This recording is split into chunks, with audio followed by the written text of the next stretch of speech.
অসমত কিদৰে আধুনিকীকৰণ হৈছে জলসিঞ্চন প্ৰকল্প ইয়াকে লৈ শুকুৰবাৰে অসম ৱাটাৰ কেন্দ্ৰত অনুষ্ঠিত হয় ৰাষ্ট্ৰীয় আলোচনা চক্ৰ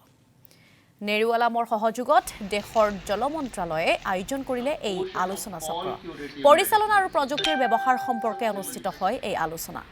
দেশৰ কেইবাগৰাকীও জলসিঞ্চন বিষয়ে অংশগ্ৰহণ কৰে এই আলোচনা চক্ৰত অসমৰ ভৱিষ্যত জলসিঞ্চন প্ৰকল্পৰ বাবে আশা দূৰ কৰিবলৈ কেন্দ্ৰীয় চৰকাৰৰ ওচৰত আলোচনাৰ জৰিয়তে আগবঢ়ায় প্ৰতিবেদন দুদিনীয়াকৈ অনুষ্ঠিত এই আলোচনা চক্ৰত ভাগ লয় জলসিঞ্চন বিভাগৰ অভিযন্তাসকলে জলসংকটত ভুগিব পাৰে বুলি এখাৰেই মই নকওঁ কিন্তু এটা সম্ভাৱনা আছে যেহেতু ক্লাইমেট চেঞ্জৰ কাৰণে যিখিনি গ্লেচিয়াৰ সেইখিনিতো কমি আহি আছে আমি সকলোৱে জানো দ্বিতীয়তে পানীৰ কাৰণে আমি প্ৰতিজন মানুহেই ফাইট কৰোঁ মানে এটা চাইনাই এখন দেশ হিচাপে তেওঁলোকে ব্ৰহ্মপুত্ৰ যিহেতু তেওঁলোকৰ সৰহখিনি ব্ৰহ্মপুত্ৰৰ আটাইতকৈ বেছি দীৰ্ঘ চাইনাত আছে ত' তেওঁলোকৰ এইটো ৰাইট অধিকাৰো তেওঁলোকে সেইকাৰণে তেওঁলোকে পানী লৈ গৈছে যদিহে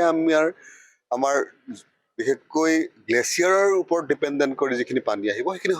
স্বাভাৱিকতে কমি যোৱাৰ সম্ভাৱনা বহুত আছে জুলাই আগষ্টত খুব বেছি বৰষুণ হয় তাৰপিছত অলপ কমি যায় তেনেকৈ হয় কিন্তু এতিয়া আমাৰ হঠাতে বহুত বেছি বৰষুণ হৈ যায় কেতিয়াবা গম নাপাওঁ ক'ৰ পৰা বৰষুণ আহিলে তেনেকুৱা সমস্যাবোৰ যদি আমাৰ জলবায়ু পৰিৱৰ্তনৰ কাৰণে হৈছে সেইটোৱে আমাৰ ভৱিষ্যতলৈ সমস্যা কৰিব বুলি আমি অনুমান কৰিছোঁ